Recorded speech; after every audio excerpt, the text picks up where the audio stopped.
জুলাই গণহত্যাকারীদের বিচারের রায় কার্যকর এবং দল হিসেবে আওয়ামী লীগ ও তাদের জোট সঙ্গীদের বিচারের দাবিতে জাতীয় নাগরিক পার্টি এনসিপি এই বিক্ষোভ সমাবেশ। শেখ হাসিনা যাদেরকে দিয়ে খুন করিয়েছে তাদের বিচার কবে? জাতীয় প্রেস ক্লাবের সামনে সমাবেশে দলটির আহ্বায়ক নাহিদ ইসলাম শেখ হাসিনার ফাঁসির রায় কার্যকর করার পদক্ষেপ সহ তুলে ধরেন বিভিন্ন দাবি। শেখ হাসিনাকে দেশে ফিরিয়ে এনে দ্রুত রায় কার্যকর করতে হবে।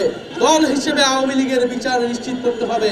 জাতীয় পার্টি সহ আওয়ামী লীগের সহযোগী যেই দলগুলো রয়েছিল তারাও সমান অপরাধী এবং তাদেরকেও বিচারের আওতায় আনতে হবে। বিভিন্নভাবে আওয়ামী লীগের পুনর্বাসনের ষড়যন্ত্র হচ্ছে বলে অভিযোগ করেন নাহিদ ইসলাম। জাতীয় পার্টির নামে আওয়ামী লীগ পুনর্বাসনের ষড়যন্ত্র এবং পরিকল্পনা চলছে।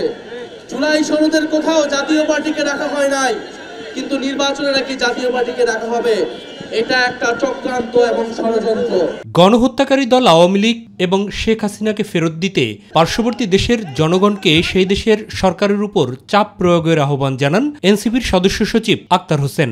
এই শেখ হাসিনা এবং আওয়ামী লীগ বাংলাদেশের মানুষের উপরে বিগত 16 বছর ধরে নির্যাতন, নিপীড়ন এবং গণহত্যা চালিয়েছে।